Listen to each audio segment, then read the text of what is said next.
A 16-year-old boy vanished from a summer camp. No body, no witnesses, just silence.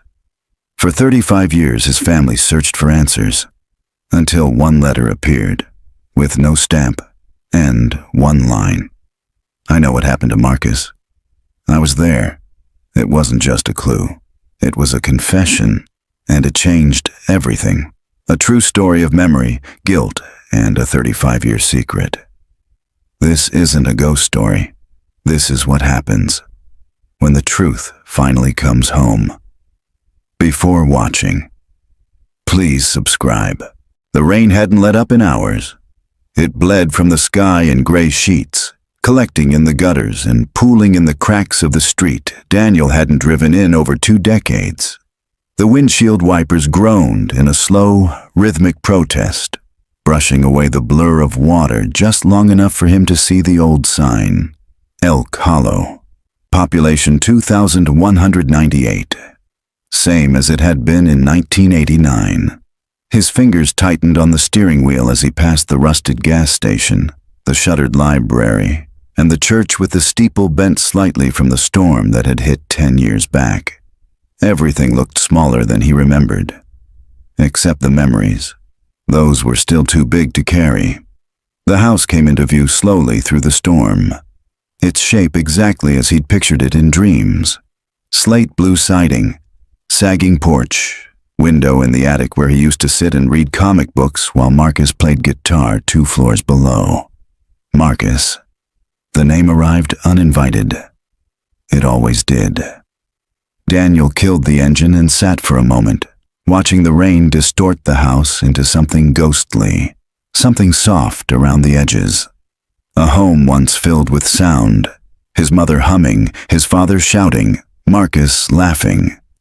Now it was just a vessel for dust and silence. He stepped out into the rain, pulled up the hood of his jacket, and crossed the walkway slick with moss and memory. His key stuck in the lock for a moment, reluctant, then turned with a loud metallic groan.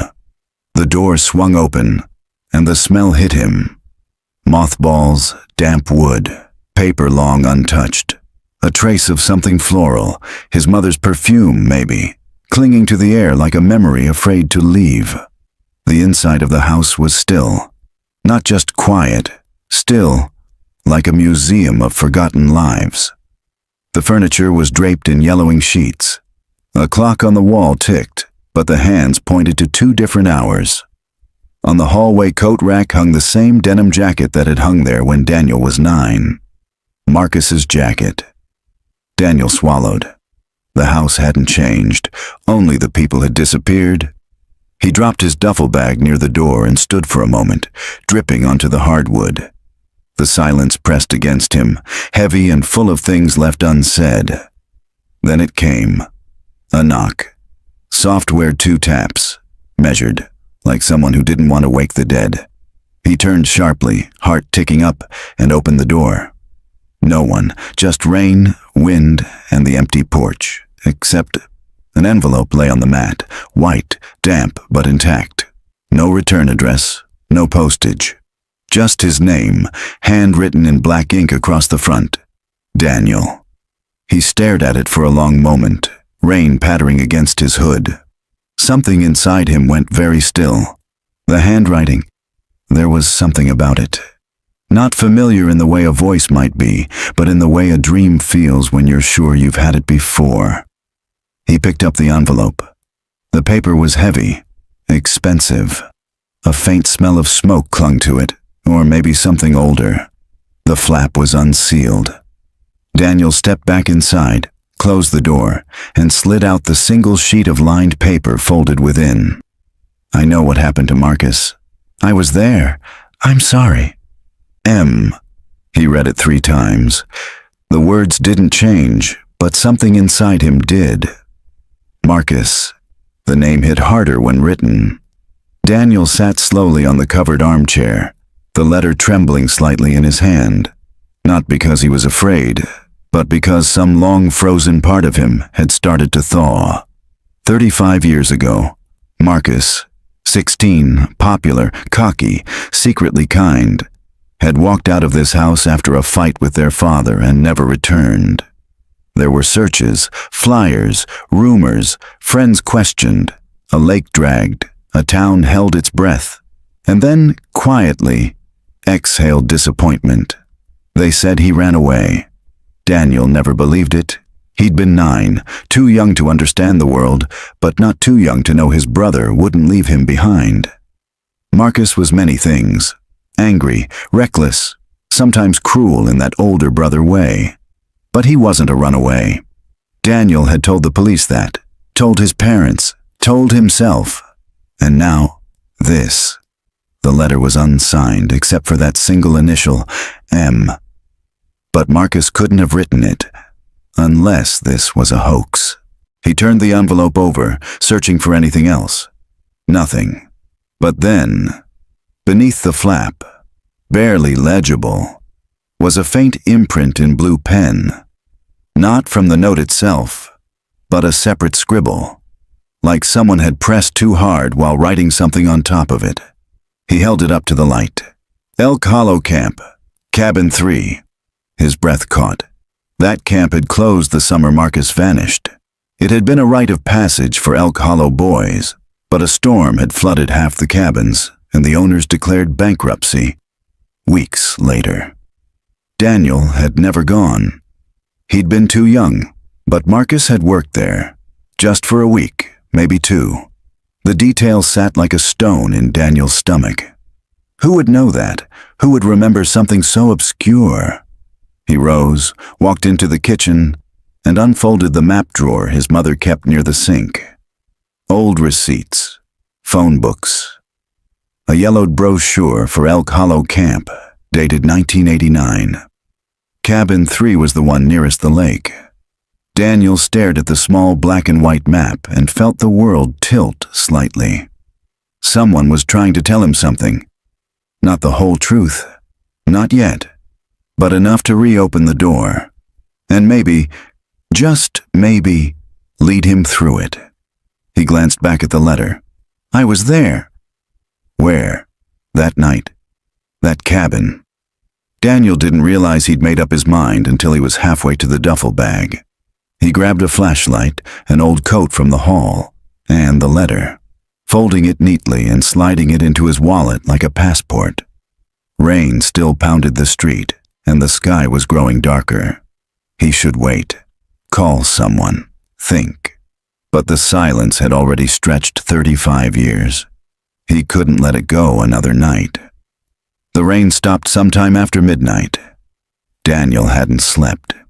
He sat at the kitchen table beneath a yellowed overhead light, his mother's ceramic sugar jar watching him like a relic from another time. The house didn't creak so much as settle, like an old man sighing in his sleep. The letter lay between his hands, read enough times now that the words had practically etched themselves into his palms. I know what happened to Marcus. I was there.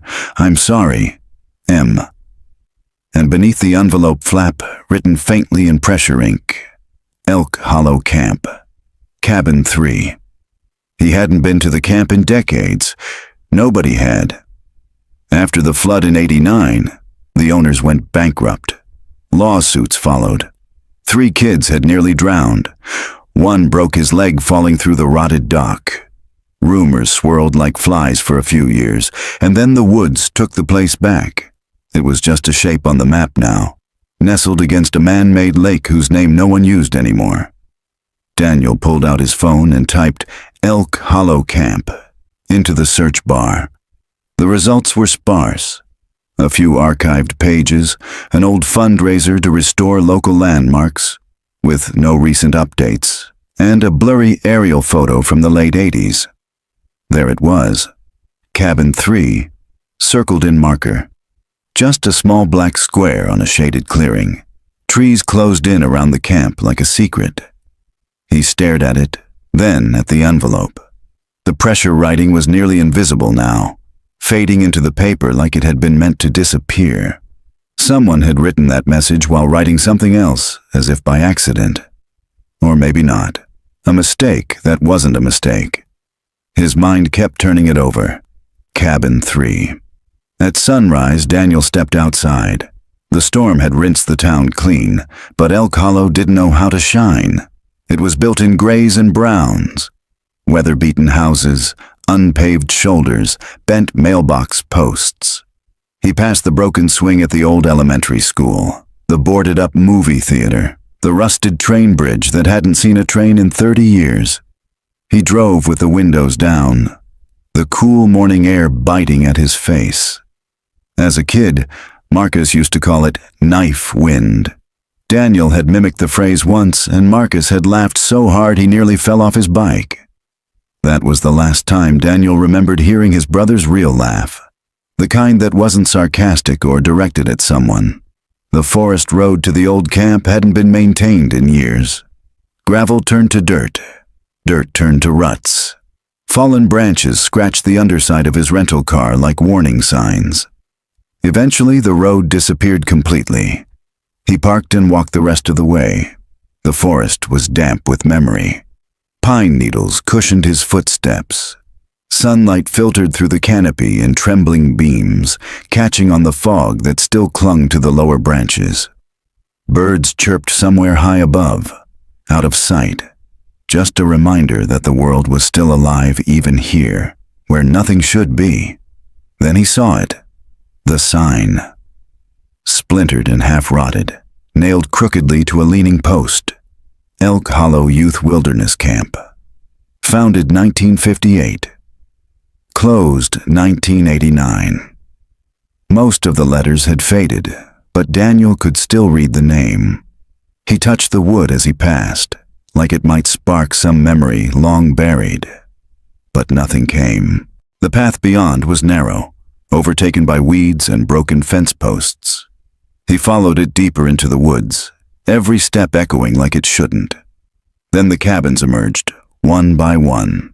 Dark rectangles swallowed by moss and time. Shuttered windows, collapsed porches, a canoe overturned and half buried in the dirt. Nature had moved back in. He counted the cabins, 1, 2, and there it was, 3. Cabin 3 stood slightly apart, its corner angled toward the lake below, as if trying to look away from the others.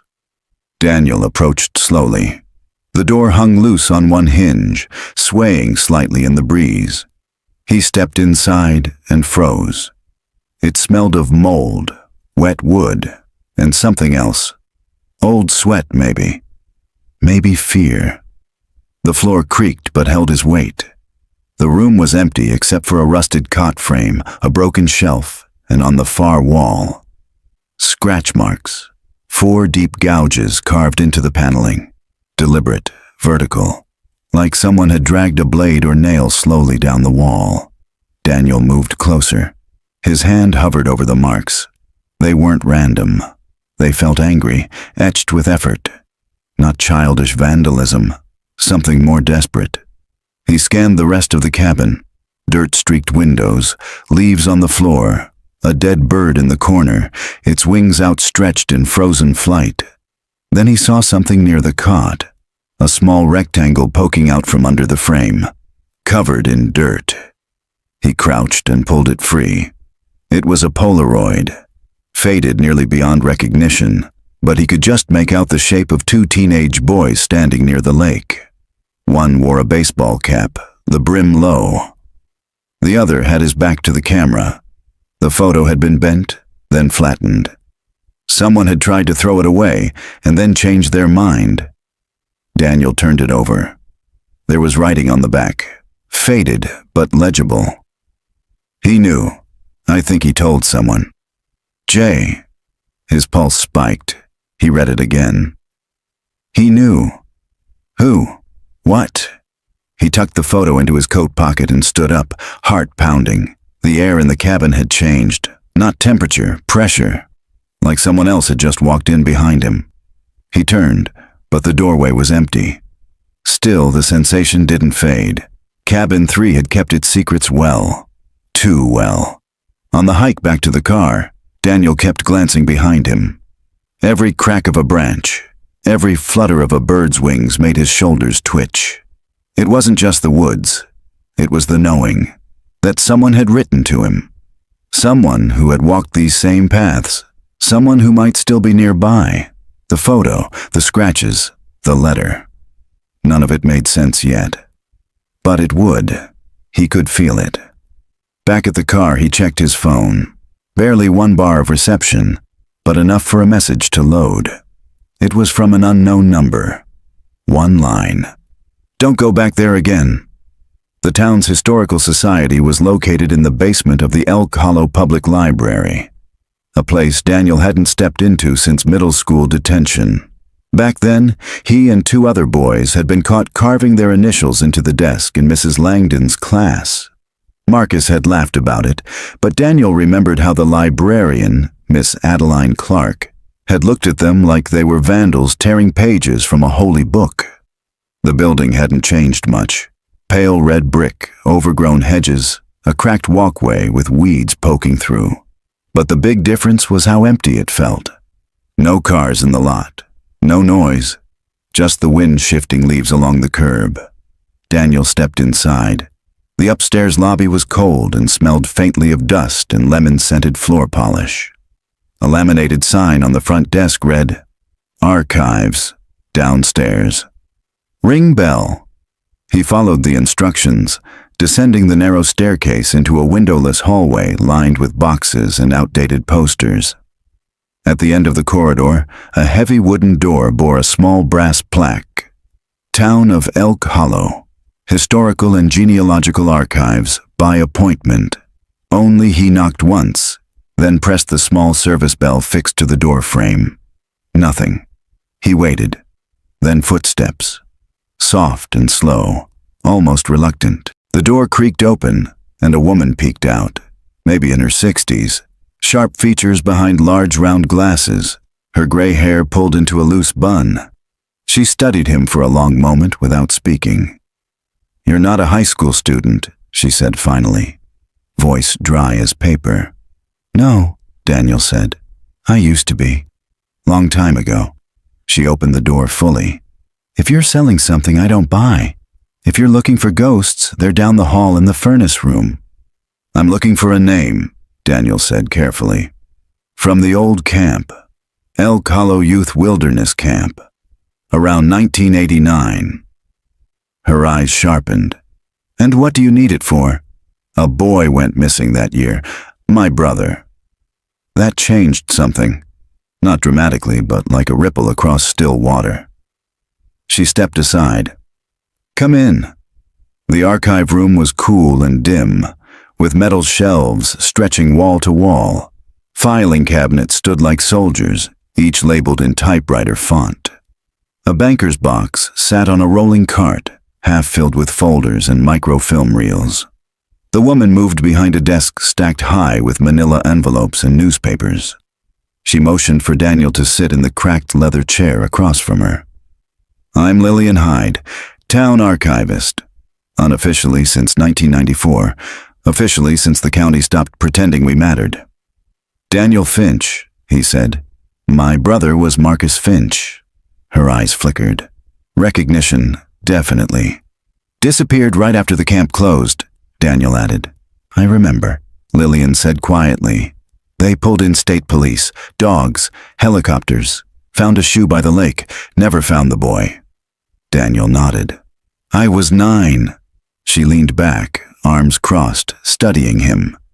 "And after all this time, what brings you looking for names?" He reached into his coat and carefully unfolded the Polaroid he'd found beneath the cot in cabin 3. He slid it across the desk, image side down. "I found this. It was under a bed in the camp. Cabin 3." Lillian turned it over. "Faded," she murmured, "but not unrecognizable." "You know who that is?" Daniel asked. She adjusted her glasses, squinting at the 2 teenage figures near the lake. "That one in the hat, that's David Jenner. I'd know that posture anywhere. Used to work summers down at the hardware store. And the one with his back turned?" She hesitated. "I can't say for sure," she admitted. "Could be your brother. Could be one of the other counselors. A lot of boys went through there." Daniel flipped the photo over, revealing the faded handwriting. He knew. "I think he told someone. Jay." I'm trying to figure out who wrote that, he said. Who J is. Lillian raised her eyebrows. Well, that narrows it down to about a dozen boys that summer. She stood up, moved to a filing cabinet labeled Summer Camps, 80s, and rifled through folders until she pulled one marked EHYWC, Staff Rosters and Incident Logs, 1989. She laid it flat and opened it with careful hands. Inside were photocopied spreadsheets, typed names, emergency contact forms, and a list titled Senior Counselors. She read aloud: David Jenner, Matthew Hill, Jordan Keller, Jacob Mendez, Jeremy Pratt, Jonah Feldman. Her finger paused, then tapped. Jason McKay. Daniel leaned forward. Jason. He knew that name. Not well, but it stirred something from school. Someone quiet, a few years older. A background face, thin, always alone. What happened to him? Daniel asked. Lillian didn't answer right away. She flipped through more papers, then pulled out a manila envelope and withdrew a faded newspaper clipping. It was from the Elk Hollow Chronicle, August 1989. Teen injured in camp altercation. A 17-year-old camp counselor, Jason McKay, was taken to Mercy General after an altercation with another camper resulted in a broken arm and head injury. Daniel read the rest, but the details were vague. No names mentioned. No mention of Marcus. The piece ended with a quote from the camp director blaming rowdy behavior and confirming that the camp would close early for the season. Was Marcus involved? Daniel asked. No proof, Lillian said. But I remember the talk. Someone said he and Jason fought. Do you know where Jason is now? She shook her head. Moved away after high school. No family here. I could check the alumni directory, but that's spotty. Daniel folded the photo and slid it back into his pocket. Could you make me a copy of that staff list? Lillian nodded. And the clipping, too. She began pulling papers from the file, while Daniel sat silently, thoughts churning. The initials, the letter, cabin 3, a broken counselor, an old injury. Lillian, he asked suddenly, do you believe Marcus is dead? She looked up, her expression unreadable. I believe not everyone who goes missing is lost by accident, she said. Sometimes people are erased. Sometimes towns help them vanish. And sometimes they just slip through cracks nobody wanted to see in the first place. Daniel stood, the folder in his hands feeling heavier than it should. Thank you, he said. As he reached the stairs, Lillian called out softly behind him, Be careful, Daniel. This town forgets fast, but it doesn't forgive. Outside, the air was thick with fog again. Daniel sat in his car, staring at the copies on the passenger seat. The staff list. The article. The scribbled names. Jason McKay. J. The Polaroid. He pulled out his phone, opened the alumni directory app from the high school site, and typed in the name. Jason McKay. Class of 1990. Location unknown. Status deceased. No confirmation. Daniel's stomach sank. Then, just before closing the app, something caught his eye. A post in the alumni message board from 2 months ago, in a thread titled Campfire Memories. Anyone remember that last summer at Elk Hollow Camp? Cabin 3 still gives me nightmares.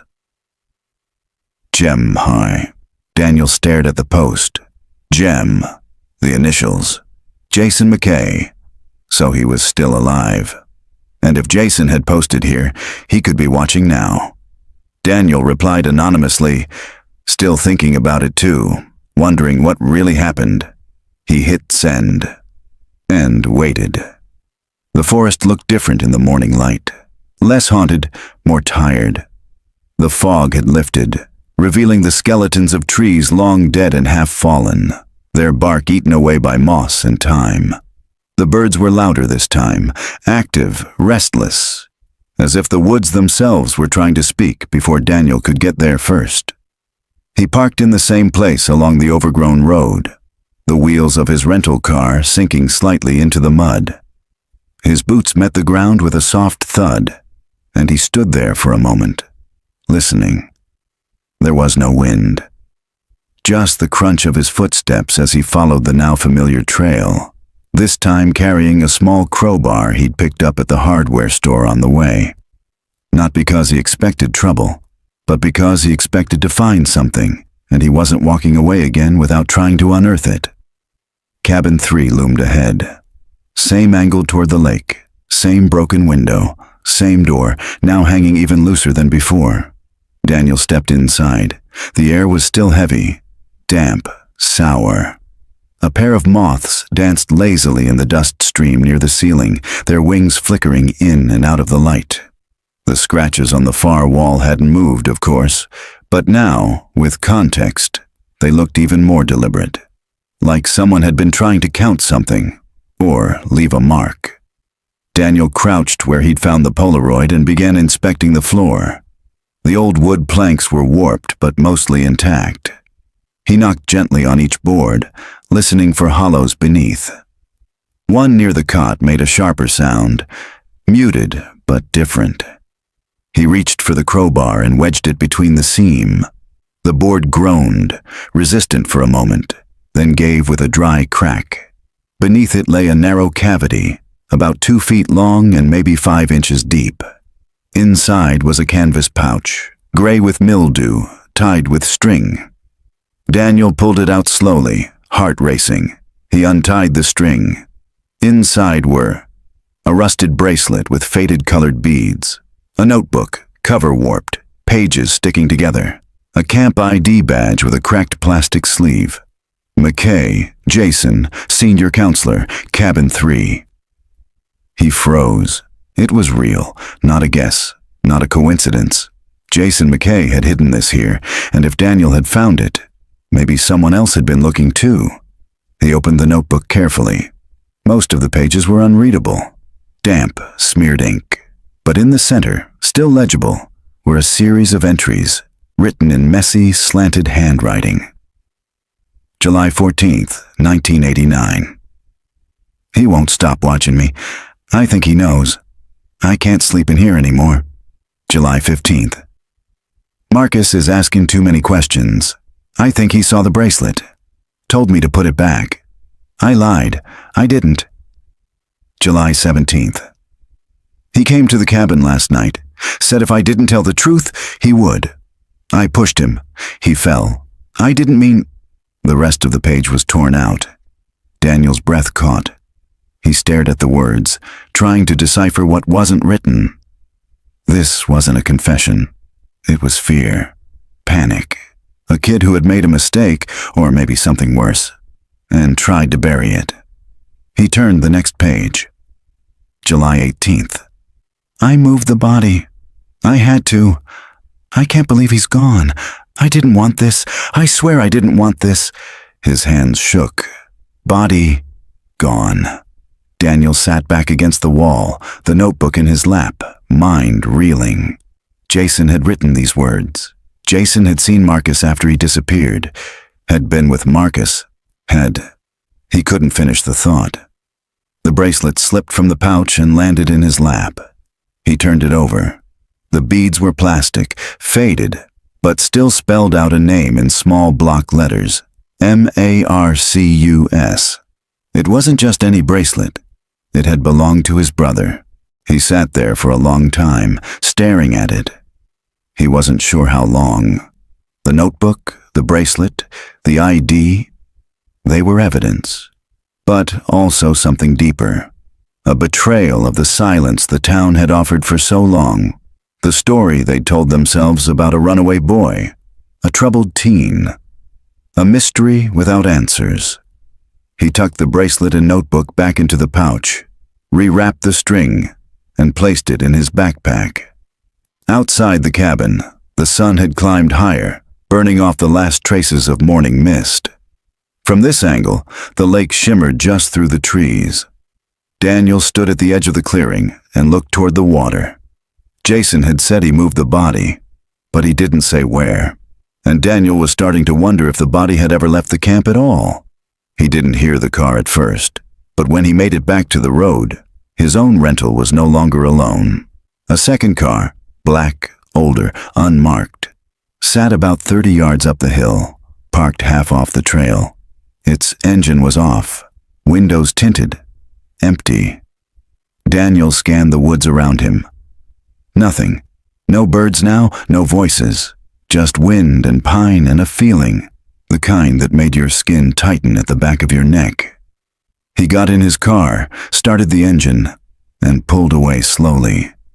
The black car didn't move, but in the side mirror, he thought he saw a figure step out of the woods. Too far to make out, but they were watching. Back in town, Daniel parked behind the diner, one of the few places still open year-round, and locked the backpack in the trunk.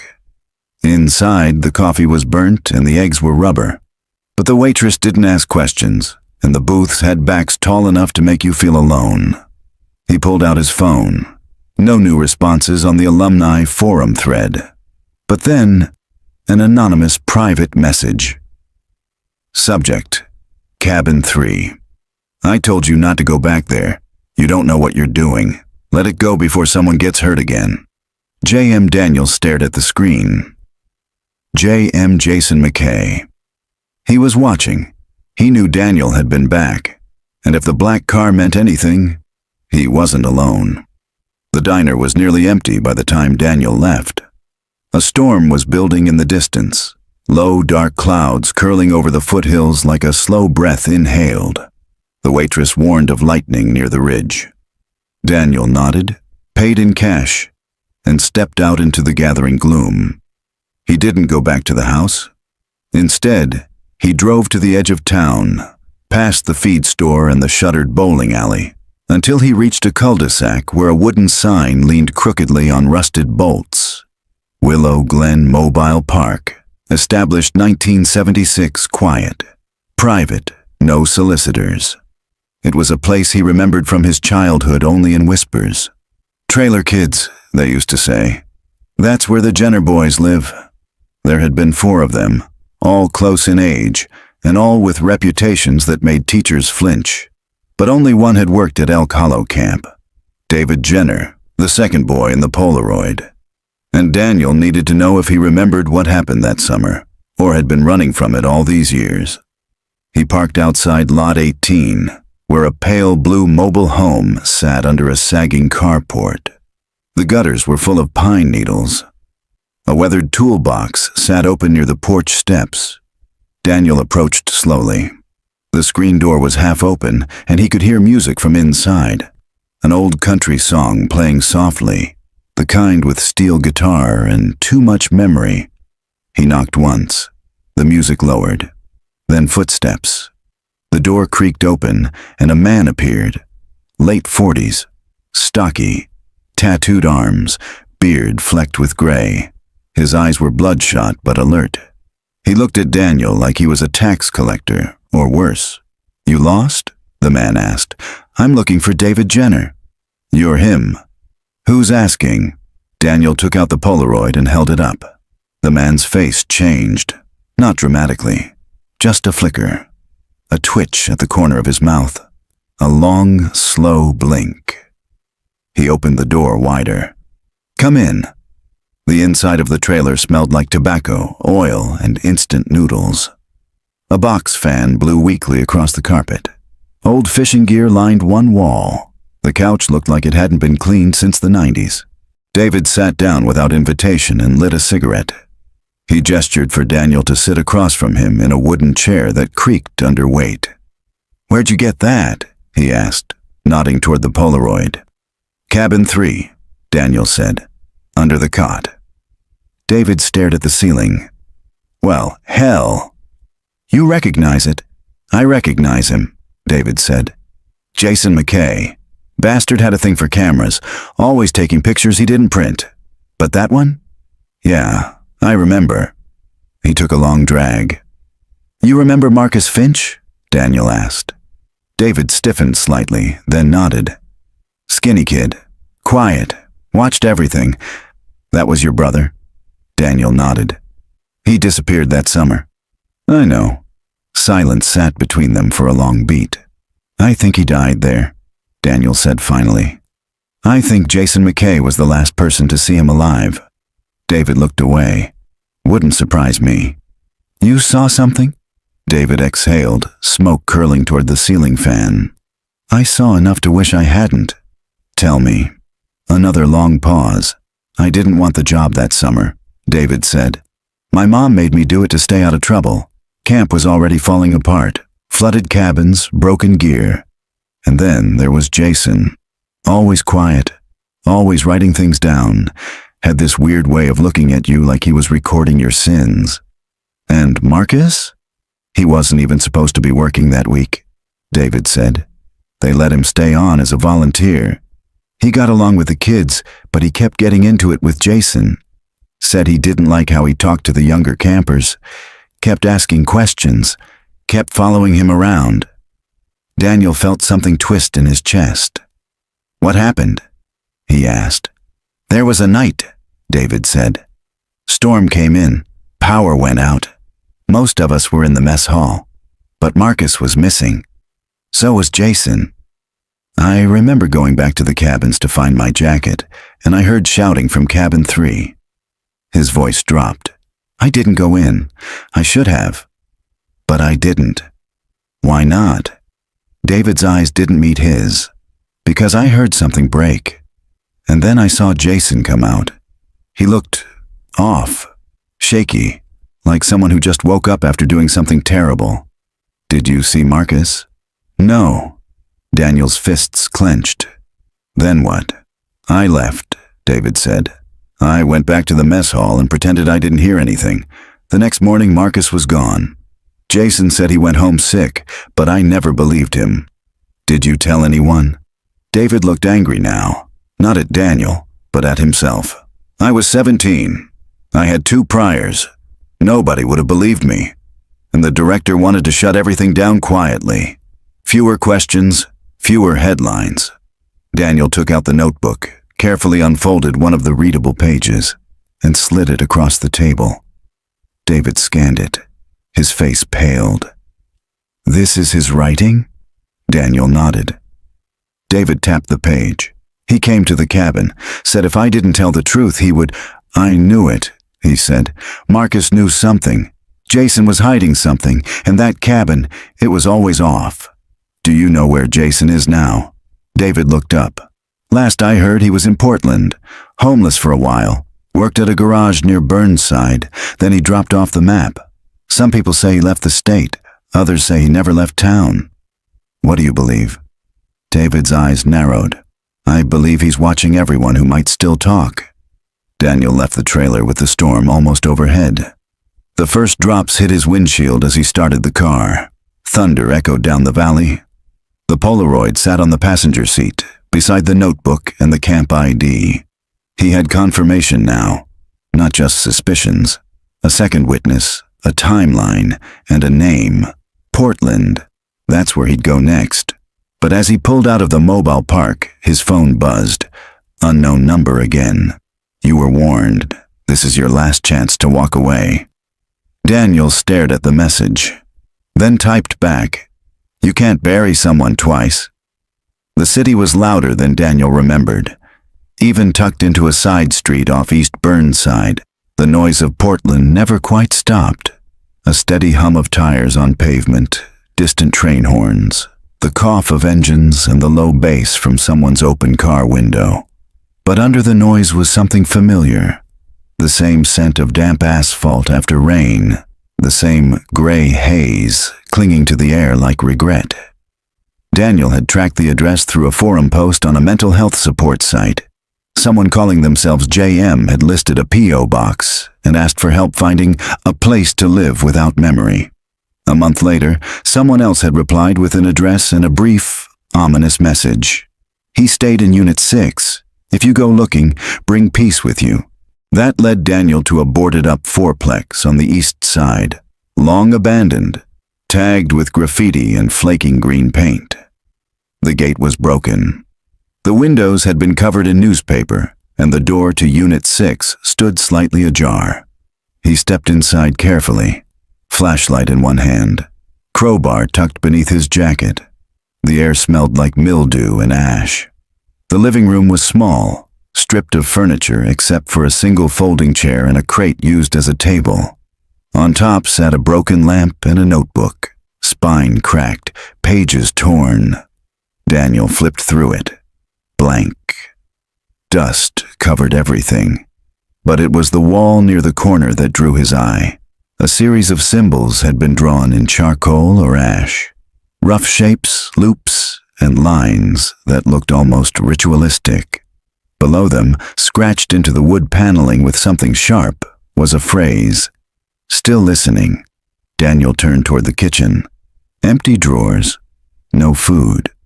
A small mirror over the sink was shattered, shards still embedded in the frame. Whatever had happened here hadn't been peaceful. The bedroom was worse. Mattress on the floor, torn blankets. Cigarette butts crushed into a rusted tin tray. In the corner, a pile of burned papers. Nothing legible, only fragments.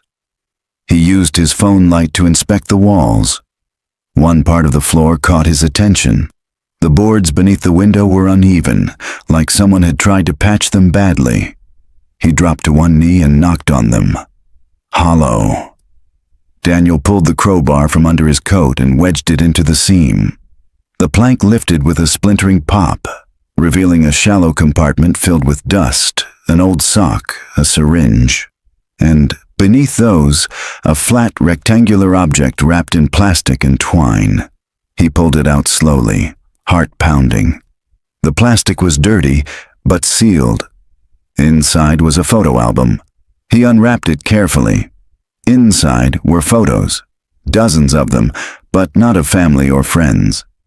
These were taken at Elk Hollow Camp, all in black and white, all printed on cheap, thin paper. Kids sitting by a fire, counselors near the lake. A boy on a dock, Marcus. Daniel's throat tightened. It was Marcus, younger than he remembered him, smiling at the camera. Then another, Marcus looking away. Another, blurry, his back turned. Another, walking alone toward cabin 3. Then, the photos changed. No more campers, just Jason's handwriting on the backs. He knew. He was going to ruin everything. I couldn't stop it. Daniel flipped to the final page. Tucked inside the sleeve was a small square of folded paper. He opened it. He's not where they looked. He's where he waited. He wanted to be found. I buried the truth, but he left the light on. Daniel stared at the words, cold crawling across his skin. He left the light on. He remembered something then, a fragment from a childhood memory. Marcus telling him about a trick at camp, how he used to sneak out of the cabin at night and leave a flashlight in the window so David could find him and sneak snacks back in. A flashlight in the window. A light left on. Had he done the same thing the night he disappeared? Was that the signal no one ever saw? Daniel sat in the middle of the ruined apartment, heart pounding in time with the storm now building outside. Jason had lived here, had kept these pictures, had written down his justifications like some twisted confessional. But he hadn't destroyed the photos. He hadn't burned the album. He'd hidden it, like he wanted to be caught, or couldn't bear to let go. Daniel rose, gathered the album, wrapped it again, and slid it into his backpack. He stood by the door for a moment, breathing in the mold-heavy air.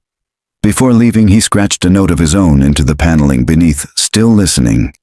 I'm still here. Back at the car, rain began to fall, sharp, cold, and unrelenting. He turned the engine on, hand still shaking slightly. The phone buzzed again. Another anonymous message. You're getting close. Too close. Let him rest.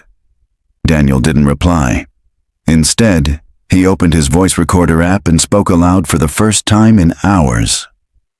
July 17th, 1989. Marcus Finch walked into cabin 3 and never came out. Jason McKay lied. David Jenner saw something. I found Jason's album in Portland. He kept the photos, he kept the guilt. I'm going to the lake. I'm going to find what was never buried deep enough. He hit stop, saved the file.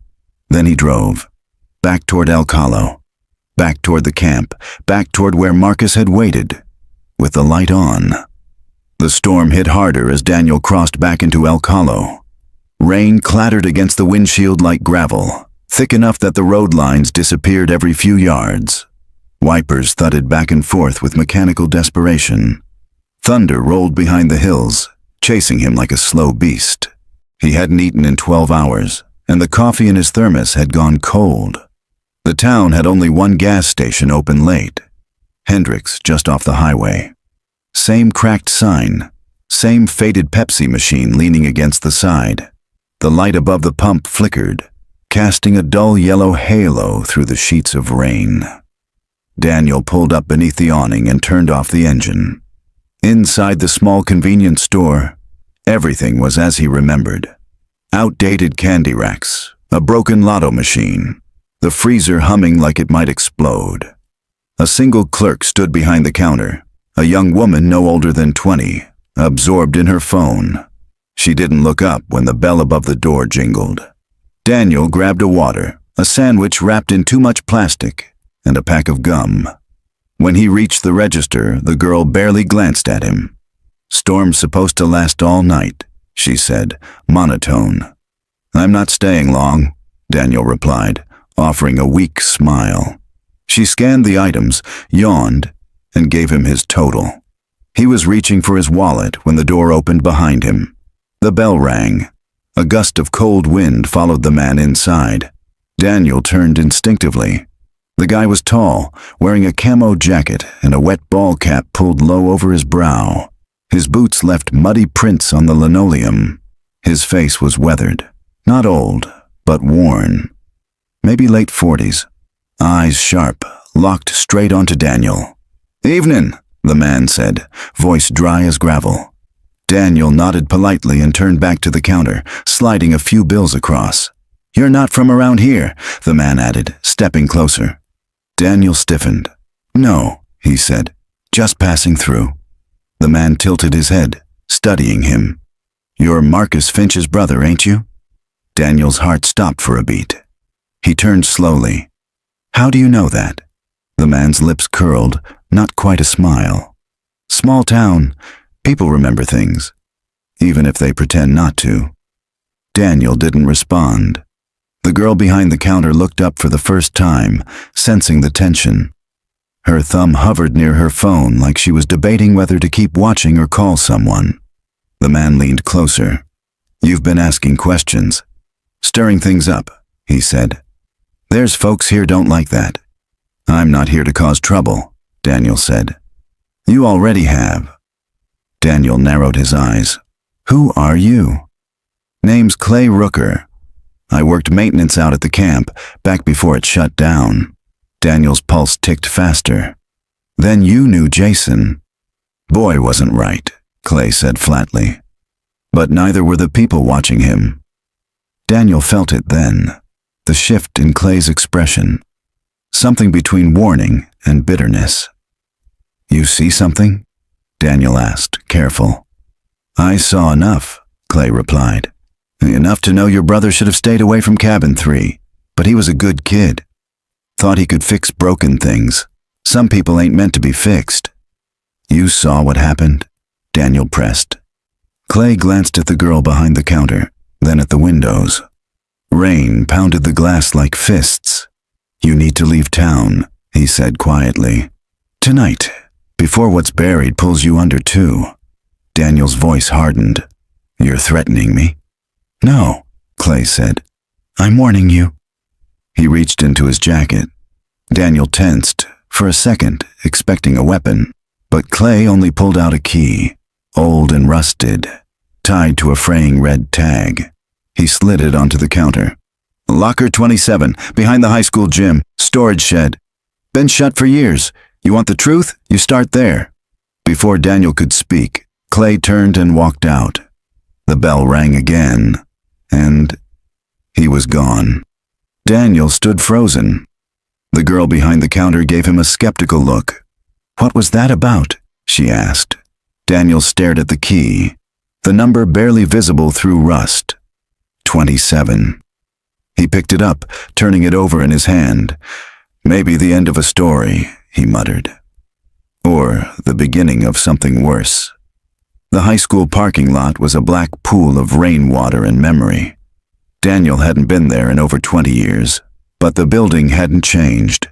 Same brick exterior, same glass entranceway.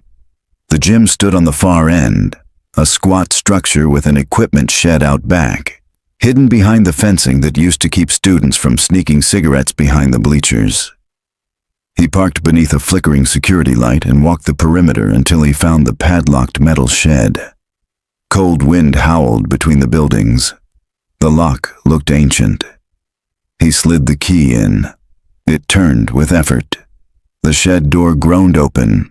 Inside, the air was dry, sealed, undisturbed.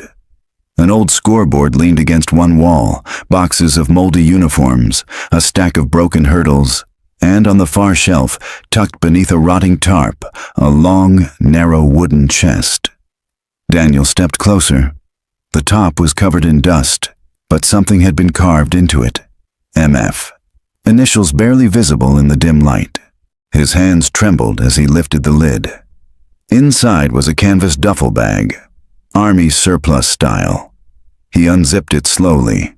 Inside were a blood-stained camp counselor shirt, a pair of sneakers, size 10.5, a flashlight, long dead, and a cassette recorder, the kind used in school lectures, with a tape still inside.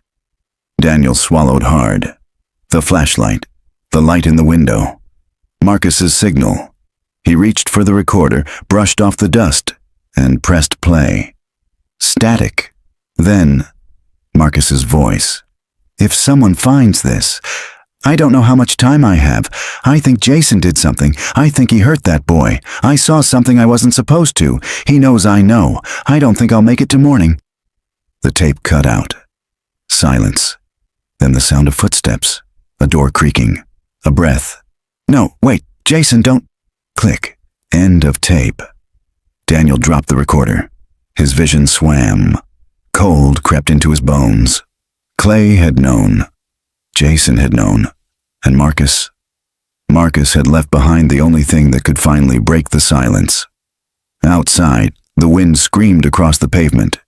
And in the distance, Daniel swore he saw a silhouette watching from the edge of the lot. Unmoving. Just a shadow between lampposts. But when he stepped forward, it was gone. The cassette recorder sat on the passenger seat like it was alive. Daniel drove back through the heart of Elk Hollow, rain battering the windshield, his hands trembling on the steering wheel. He hadn't played the tape again. He couldn't. Hearing Marcus's voice once had cracked something open in him that hadn't healed since he was 9. He didn't go home. Not yet. Not to the house filled with ghosts. Instead, he turned toward the town square and parked near the courthouse annex, a low cement building with peeling paint and a flickering security light. The sheriff's office was inside, now a shadow of what it used to be. But he wasn't here to see local law enforcement. He was here to see Detective Ramirez. Her office hadn't changed since the first time they spoke. Paper-stacked desk, corkboard filled with old clippings, and a half-empty cup of stale coffee on the window ledge. Ramirez stood at the filing cabinet when Daniel knocked. She turned, surprised. "Finch, I figured you'd already left town." "I didn't," he said. "And I found something." He placed the recorder on her desk like a relic. Ramirez stared at it. "A cassette player?" she asked. "Where'd you dig that up?" Daniel sat down. His voice was low but steady. "In a storage shed, behind the high school gym, locker 27. The guy who gave me the key used to work at the camp. Maintenance man. Said it was hidden there after everything happened." Ramirez didn't blink. "And what's on it?" Daniel pressed play. The static returned first, followed by the unmistakable voice of a boy, young, afraid, determined to leave something behind. "If someone finds this, I don't know how much time I have." Ramirez's face shifted. No longer skeptical. She leaned forward, elbows on the desk, eyes locked on the machine. "I think Jason did something. I think he hurt that boy." When the tape reached the end, The cut-off cry, the door, the final breath. Daniel looked away.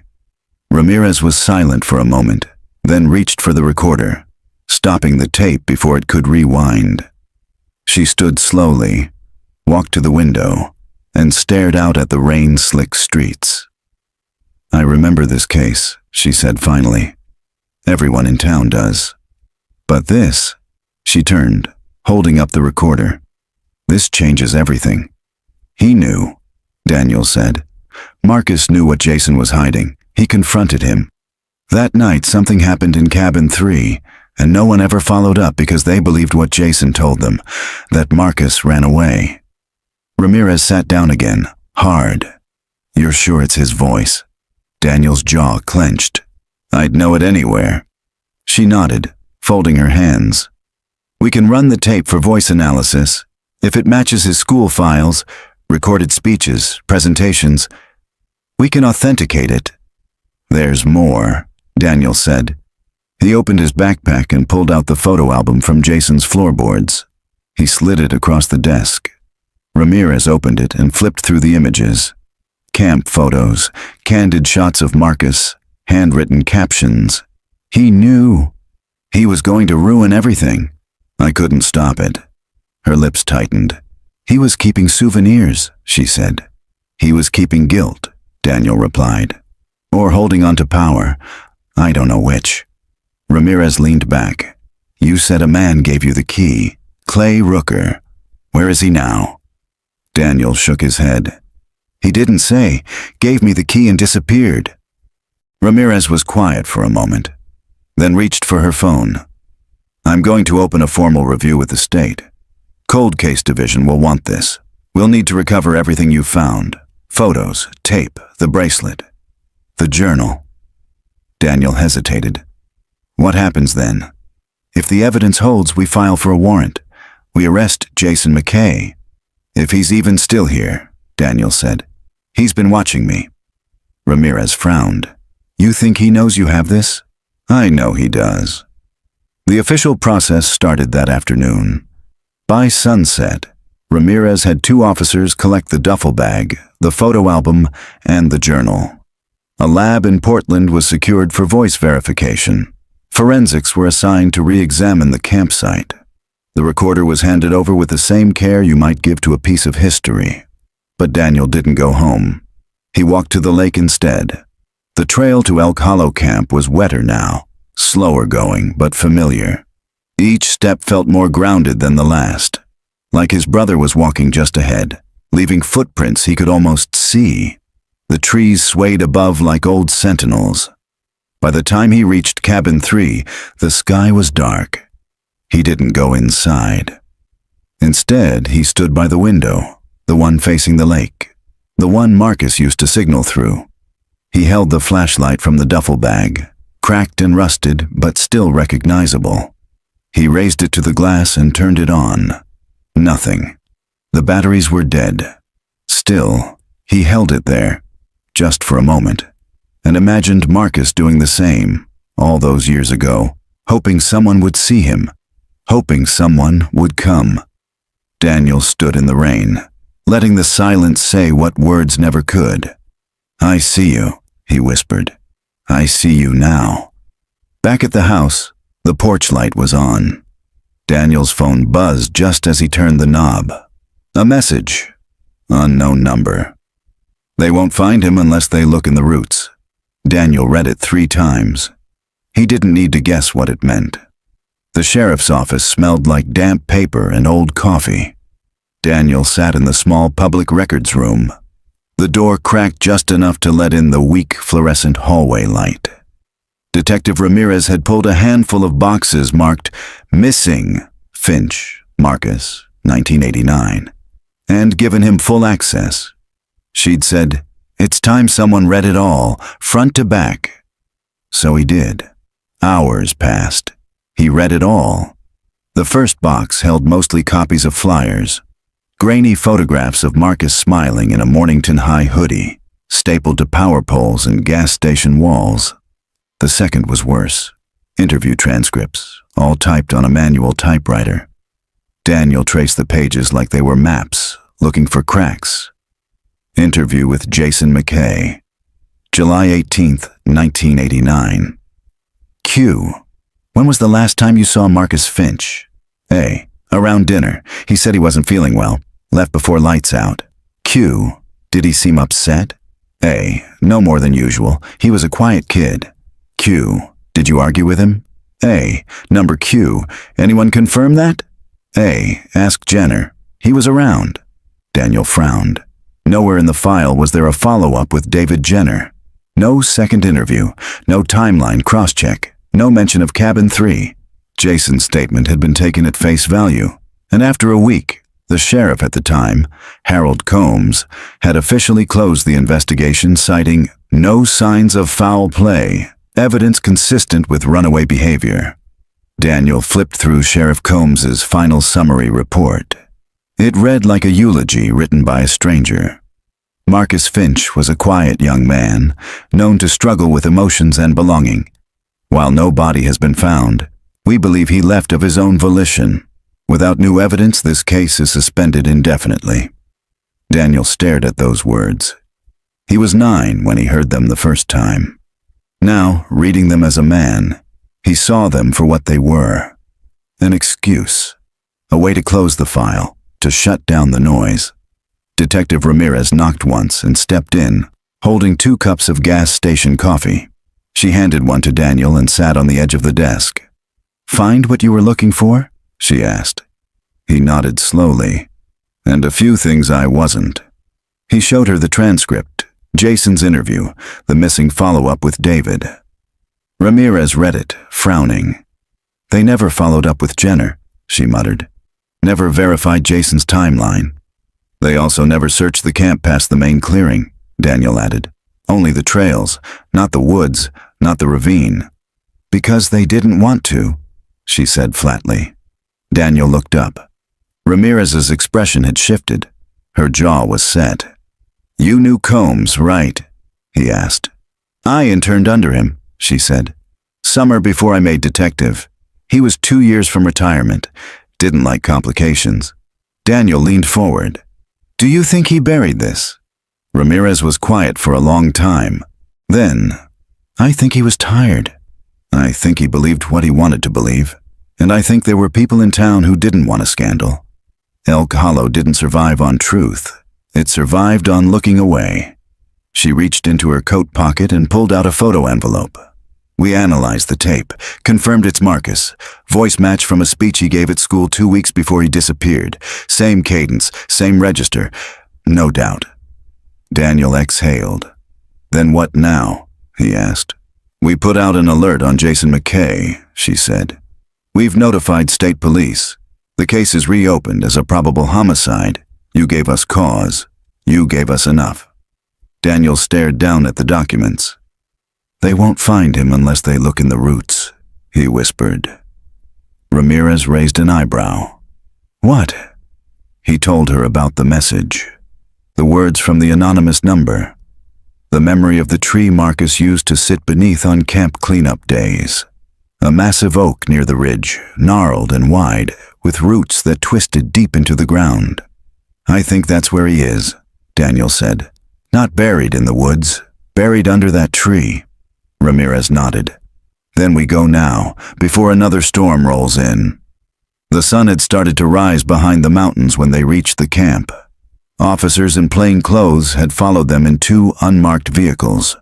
One held ground radar, the other a forensic kit. Daniel led them through the overgrown trail toward the old oak tree that curved out of the earth like a sentinel.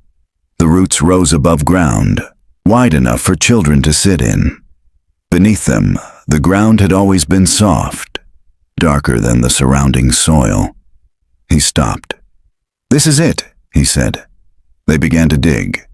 2 feet down, the soil changed. 4 feet in, the radar pinged. 6 feet down, the shovel struck something hollow. The lead tech called out, "We've got a container." Cloth wrapped. Everyone stepped back as the forensics team carefully excavated the site. And there, beneath the roots, after 35 years, They found what Elk Hollow had forgotten. Marcus. Daniel didn't watch as they uncovered the remains. He sat beneath a pine tree nearby, hands clasped, eyes closed. When Ramirez approached, she didn't speak right away. She sat beside him in the dirt. "He was there the whole time," she said. Daniel nodded, voice low. "Waiting. For someone to see the light," she added. A breeze rustled the trees. The woods didn't feel haunted anymore. They felt emptied. An hour later, while officers loaded evidence into their trucks, Daniel stood beside the tree. In the bark, someone had carved a single word decades ago, barely visible now. Hope. Daniel traced it with his fingers, then stepped back and whispered into the wind, "You're not alone anymore." They found Jason 2 days later. He was living under a different name in a small trailer park outside Sweet Home, Oregon, less than 100 miles from Elk Hollow. Close enough to return if he ever needed to. Close enough to watch. Detective Ramirez coordinated with state officers, who approached quietly without sirens. Jason didn't resist. He opened the door when they knocked. His hands were clean. His voice was calm. "I've been expecting you," he said. They found no weapons in the trailer, no recent photos, no computer, but in a shoebox beneath his bed, they discovered a set of labeled cassette tapes, most blank. One marked M Cabin. Ramirez called Daniel the moment they confirmed the identity. She didn't ask if he wanted to be present during questioning. She knew the answer. The interview room was silent, except for the low buzz of the ceiling light. Jason sat on one side of the metal table, thinner than Daniel remembered, his face lined, eyes tired. Not the wild-eyed threat Daniel had imagined, just a man who had run out of places to hide. Daniel sat on the other side. Ramirez stood by the glass. Jason spoke first. "You look like him, you know, in the face, not the eyes. Your eyes are different." Daniel didn't respond. Jason tilted his head. "You found him." "We did." Jason exhaled, not relief, not fear, something else. Maybe exhaustion. "I didn't mean for it to happen," he said. "Then tell me what did," Daniel replied. "It started before that summer," Jason began, his voice low, almost detached. "Marcus was the only one who saw through me, the only one who didn't look away. I was good at hiding. I followed rules. I stayed quiet. But he watched, like he knew I was cracked. There was a boy," Jason said. "He was 12. First week of camp, quiet, easy to isolate. I don't need to say more, do I?" Daniel's stomach turned, but he didn't speak. "Marcus saw us. I didn't know it at the time, but he left a note on my bunk the next morning. Just 2 words. I know. He tried to report me, went to the camp director, but I got there first, told them Marcus had a temper, that he was acting out. They believed me. That night, he came to cabin 3, said he wouldn't stop, said I needed help, that he'd already told someone else. He had a recorder in his hand, one of those old cassette things. We fought." Jason paused then, his voice cracking slightly. "It was fast. It wasn't planned. I shoved him. He hit his head on the cot frame. He didn't move. I panicked." He leaned back, eyes closed. "I thought he was dead. I wrapped his body in a blanket, dragged him out through the rear exit and buried him under the tree. I'd seen him sit there before. It felt wrong, but familiar." Daniel's throat tightened. "You didn't check if he was alive?" Jason looked at him. "No." "You left him there?" Jason nodded. "Then you sent the letter," Daniel said. 35 years later. "Why?" Jason hesitated. "Because you came back. Because I saw your car at the house. Because I was tired." "Of guilt?" Jason gave a weak laugh. "Of remembering. Of pretending it didn't happen." "You tried to threaten me," Daniel said. "Told me to stop. I didn't want it to unravel. But you started it." Jason stared at the table. I wanted to confess for years, but no one would have believed me. The town didn't want to know, so I stayed in the cracks." Daniel leaned forward, his voice shaking. "He was a kid. My brother. He tried to protect someone. You didn't just kill him. You killed the chance for truth." Jason said nothing. Daniel stood.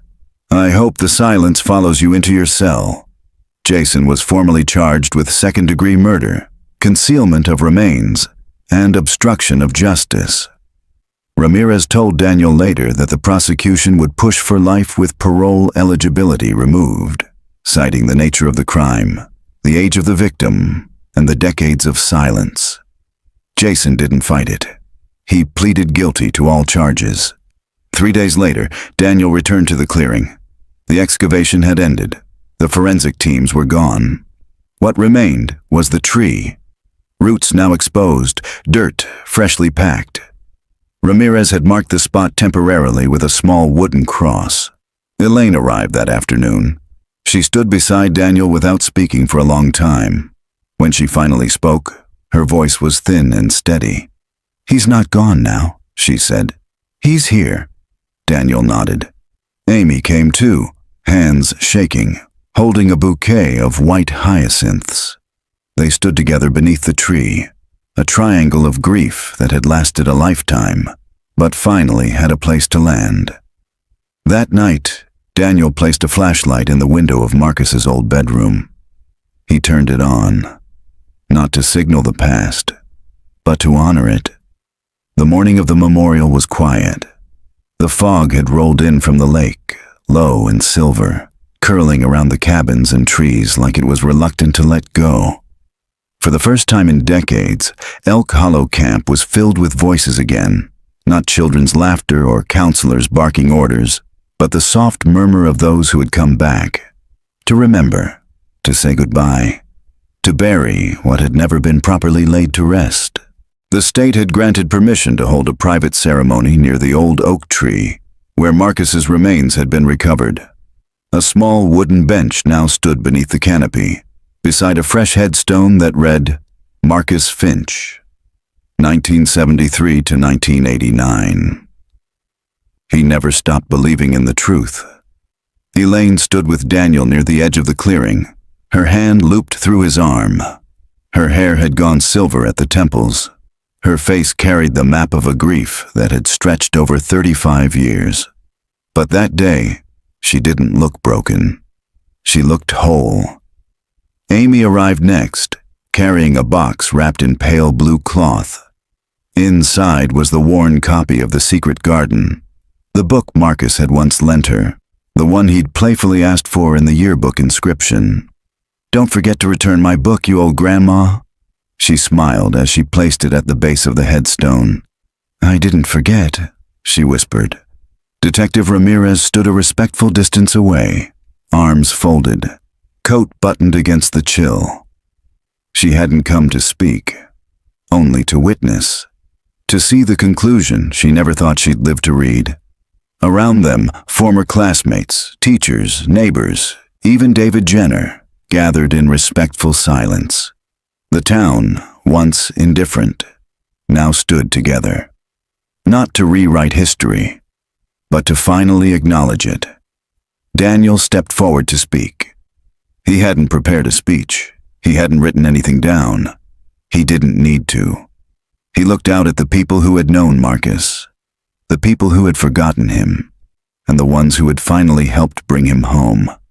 "My brother didn't run away," he said. "He didn't leave. He didn't get lost. He tried to do the right thing, and for that, he was taken from us." A long breath. But he left behind more than absence.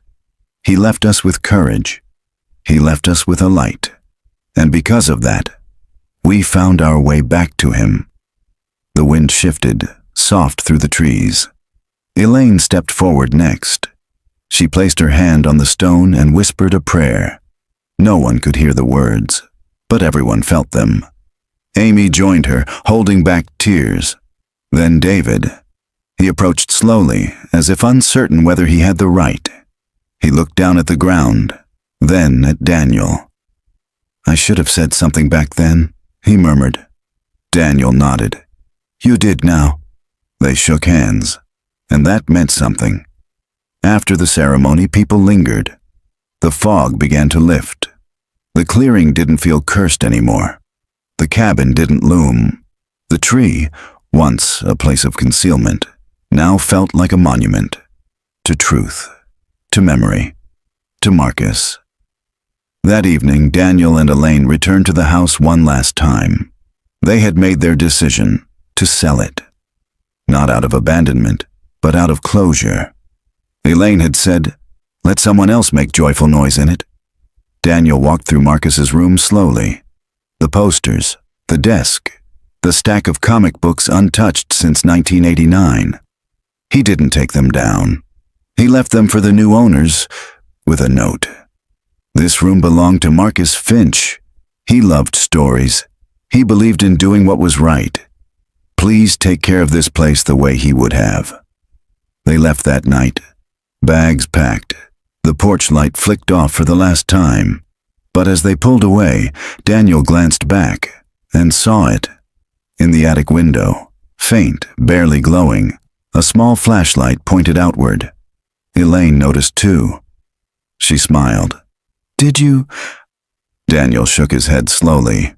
No. 3 weeks later, the town voted to designate Elk Hollow Camp a protected landmark. They built a memorial bench, planted fresh white hyacinths, and installed a single solar-powered light beneath the old oak tree, so that even in the darkest hours, the clearing would never be without illumination again.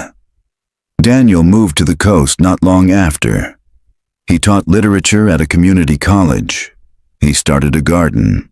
He answered messages from people around the country who had read about the case and wanted to tell him their own stories of loss, hope, and light. But every now and then, on quiet nights, he'd pull out the yearbook. He'd find Marcus's photo, and he'd read the words again. Thanks to my best friend Amy. Don't forget to return my book, The Secret Garden. Illustrated edition. You old grandma. Love you forever. And Daniel would smile. Because Marcus was no longer missing. He was known. He was remembered. He was home.